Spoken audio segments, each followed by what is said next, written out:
Halo semuanya, selamat datang di channel Analisa Tren. Pada video kali ini, saya akan menganalisa saham SHIP. Oke, sebelum memulai, disclaimer terlebih dahulu ya. Jika sudah, mari kita mulai. Biasa saya akan mulai analisa dari time frame monthly.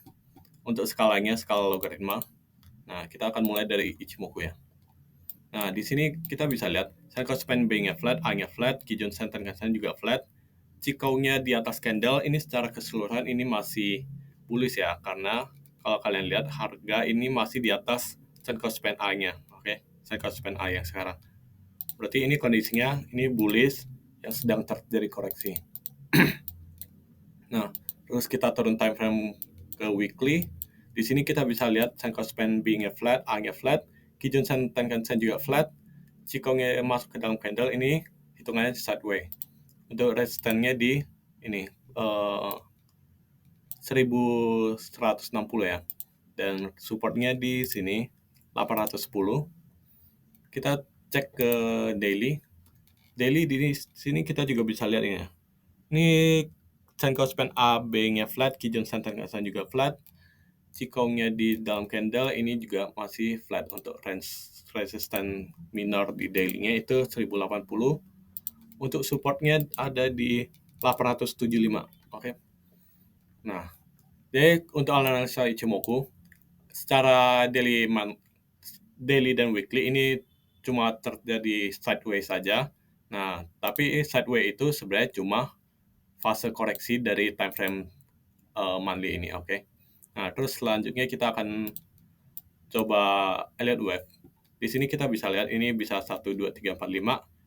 Ini kenaikan ini bisa 1 atau A, terus di sini bisa 2 atau B. Sekarang ini 3 atau C, oke. Jadi kita cukup fokus ke yang ini aja, oke. Fokus ke bagian sini.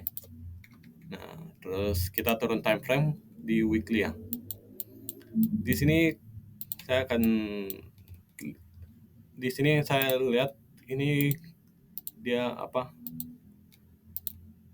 membentuk diagonal untuk wave satunya. Ini satunya di sini. Terus 2, terus 3-nya ini 1, 2, 3, 4, 5 ada di sini. Ulang ya. 1, 2, 3, terus 4-nya A, B, C, 4-nya di sini. Terus sekarang ke 5, oke. Kalau di zoom daily, ini apakah 4-nya beneran sudah selesai? Bisa jadi sudah selesai atau bisa jadi belum. Jadi selama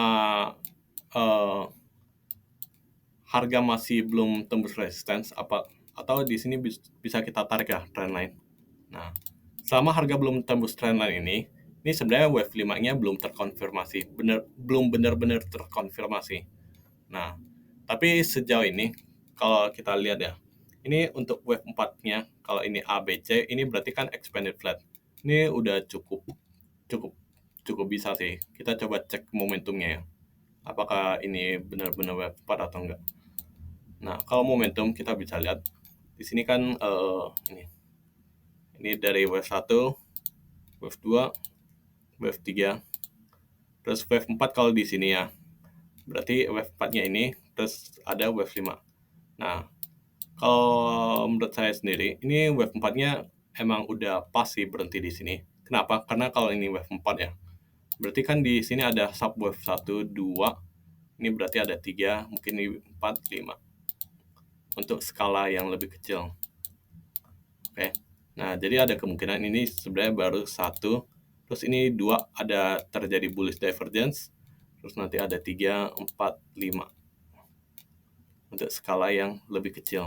Nah, jadi kita bisa lihat ini, harga bikin higher low, tapi untuk stokastik dia bikin lower low. Nah, ini salah satu yang cukup mendukung ya. Kalau menurut saya ini wave 4-nya berarti udah selesai. Nah, berarti sekarang kita ada di mana? Kita sekarang ada di ini, sub wave 3 dari wave 5-nya. Kalau kita zoom di daily, berarti oke, ini sebelumnya kita hapus ya. Nah, Kalau zoom di daily berarti ini kan sekarang ini di wave 3 kan. Wave 3-nya berarti ini akan ada kurang lebih ada 5 gerakan. Ini bisa 1, bisa 2, 3, 4, 5. Oke. Ada 5 gerakan pokoknya. Nah, oke. Nah, terus pertanyaannya nih. Ini udah selesai atau belum? Kan. Nah, untuk ini kita coba analisa dengan Fibonacci time analysis. Tarik dari swing low sini ke swing high. Terus saya mau proyeksikan ke swing high sini, oke. Terus saya mau coba ini dari swing high ke swing high, proyeksikan ke swing low sini. Sama satu lagi, saya mau coba ini ya, swing low ke swing low, tapi diproyeksikan ke swing low sini juga. Nah, kalau kayak gini, kita bisa lihat nih. Ini sebenarnya klasternya kurang dapet sih ya. Tapi, ini. Kita bisa jadi ini. Ini klaster yang masih belum ini ya, terjadi. Terus kalau di sini juga bisa jadi klaster sebenarnya. Jadi sebenarnya ada dua kemungkinan ya. Ini antara udah selesai atau belum. Nah, lagian kan kita juga udah tahu kan dengan Ichimoku kita udah tahu kalau sebenarnya daily ini tinggal tunggu momentum aja dia naik kalau dikombinasikan sama ini ya ada wave. Nah, jadi dia ada kemungkinan. Ini kemungkinan pertama yaitu ini sebenarnya sudah selesai. Nah, ini tinggal naik aja, oke. Atau kemungkinan dua yaitu dia belum selesai. Nah, berarti dia masih akan turun, kemungkinan turunnya sampai ini akhir April. Nah, jadi ada dua kemungkinan nih. Kemungkinan pertama, nih, dia sebenarnya sudah selesai, tinggal naik. Atau kemungkinan kedua, dia masih akan turun sampai akhir April, baru naik. Nah, pertanyaan selanjutnya nih, terus targetnya. Di sini saya nggak cari target wave 3 yang ini ya, saya langsung cari ini, target untuk jangka yang lebih panjangnya. Soalnya kalau misalnya emang cuma targetin ke swing kecil, ini biasanya kurang akurat sih. Saya lebih senang cari target secara time frame weekly, karena ini biasanya jauh lebih akurat daripada kalau kalian fokus ke daily kan. Nah, terus di sini ya. Berarti untuk yang merah ini saya hapus ya. Nah, berarti ada tadi proyeksinya ada gini, ada dua nih. Dia udah selesai, tinggal naik atau dia masih mau turun sampai akhir April tadi kan. Nah, kalaupun dia turun, dia paling dia turun dikit lah. Nah, terus kita cari ini target wave 5-nya, oke. Nah, di sini saya akan proyeksikan panjang wave 1, proyeksikan ke wave 4, terus panjang dari 1 ke 3, proyeksikan ke wave 4, terus external retracement. Nah, terus saya mau tambah lagi ini. Yang ini ya kan. Ini kan bisa 1 atau A, 2 atau B, sekarang 3 atau C. Jadi saya mau kombinasikan. Dari sini paling low-nya ke high, proyeksikan ke sini. Nah, terus external retracement dari sini, proyeksikan ke sini. Oke. Nah, kita cek nih.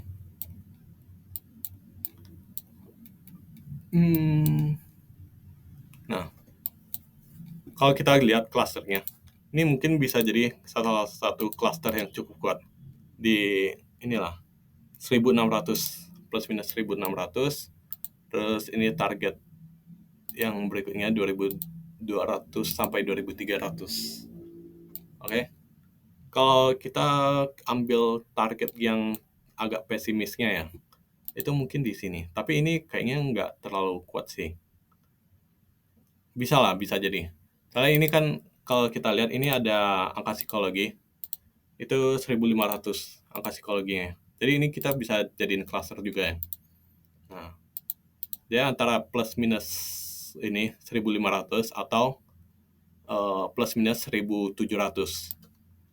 Untuk target anggap aja kita ini ya, target yang paling kecil dulu, yaitu 1.500. Nah, untuk sisanya kita hapus. Nah, target yang lebih jauh ini juga saya hapus saja. Oke. Jadi kalau kayak gini, kita udah dapat hasil analisanya, yaitu secara harga, ini kemungkinan perusahaan SHIP ini kemungkinan udah masuk ke wave 3 dari sub wave 5 dengan target akhir itu plus minus 1.500. Oke. Untuk harga sekarang nih, untuk konfirmasi dia uptrend, melanjutkan kenaikan, itu terkonfirmasi kalau harga sudah breakout dari garis merah ini. Oke. Nah, selanjutnya saya mau analisa fundamentalnya. Alasan kenapa tiba-tiba saya membuat review dari saham SHIP ini, karena pertama ini, saya melihat untuk total ekuitasnya sendiri. Nah, kalau kita zoom out, ini pakai weekly. Nah, kalau di zoom out, ini total ekuitasnya itu hampir selalu naik. Walaupun ini quarter 4-nya masih belum ada ya. Ini antara belum di-update trading view atau emang laporan keuangannya belum keluar aja. Oke. Nah, cuma secara keseluruhan kita bisa lihat, oh, jumlah ekuitasnya selalu naik. Nah, terus selanjutnya ini apa? Basic EPS-nya. Nih. EPS-nya juga hampir selalu naik. Oke. Jadi untuk kinerja perusahaannya sendiri ini cukup bagus ya. Setiap tahun itu memiliki kenaikan ekuitas dan kenaikan labanya. Oke. Terus saya mau cek apakah ini udah kemahalan secara price book value, price book rasio maksudnya. Nah, saya tambah PBV-nya. Terus saya mau tambah ini apa? Bollinger Band di area PBV-nya. Pindah ke panel yang terada di bawah. Ini hilangin latarnya saya mau pertebal dikit.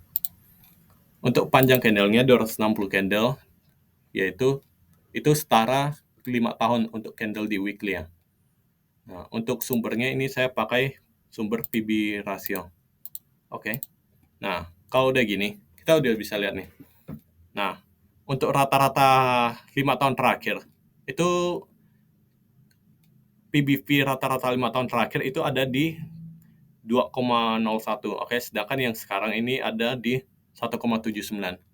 Berarti kalau misalnya harga itu balik ke rata-rata 5 tahun terakhir, itu berarti harusnya kalau dibagi ini ya 1995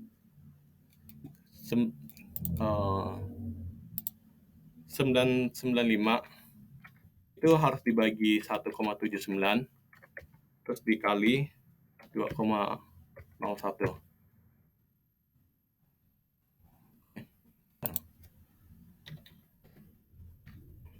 1,79 kali 2. Berarti harusnya itu kalau PBV-nya balik ke 5 tahun yang lalu, ini harusnya kurang lebih ini 1110 gapnya. Ini kasih warna hijau yang agak tebal. Nah, berarti kalau misalnya harga mau balik ke PBV rata-rata 5 tahun, itu bisa jadi harga itu akan menembus ini balik ke 1110. Oke. Terus kita cek rata-rata tahunannya ya. Nah, untuk harga sekarang ini bisa jadi dia itu masih di atas harga rata-rata tahunannya. Oke. Jadi kalau misalnya di sini kan rata-rata tahunannya itu 1,52 ya. Berarti kalau kita hitung-hitung lagi, saat harga sekarang bagi PBV sekarang kali PBV tahunannya, oke, berarti 845. Nih, berarti sekitar sini 845. Oke. Nah, Berarti untuk rata-rata tahunannya itu ada di harga 845, sedangkan untuk rata-rata 5 tahunannya itu ada di 1110. Nah, dia apakah ini bisa tembus ke rata-rata tahunannya? Kalau menurut saya pribadi, kalau mengingat kinerja yang cukup baik, itu kemungkinan besar sih nggak akan sampai ke rata-rata tahunannya lagi ya. Malah kemungkinan besar kalau menurut saya pribadi ya. Nah, ini kemungkinan dia akan ngejar rata-rata 5 tahunannya. Bahkan bisa jadi dia udah naik melebihi ini. Apalagi kalau dilihat sentimennya kan cukup, ya cukup bagus lah. Nah, oke, sekian analisa saham SIP. Untuk kesimpulannya itu kemungkinan HIP ini akan melanjutkan tren bullish-nya itu dengan target wave 5-nya sekitar 1.500. Sekian dan terima kasih.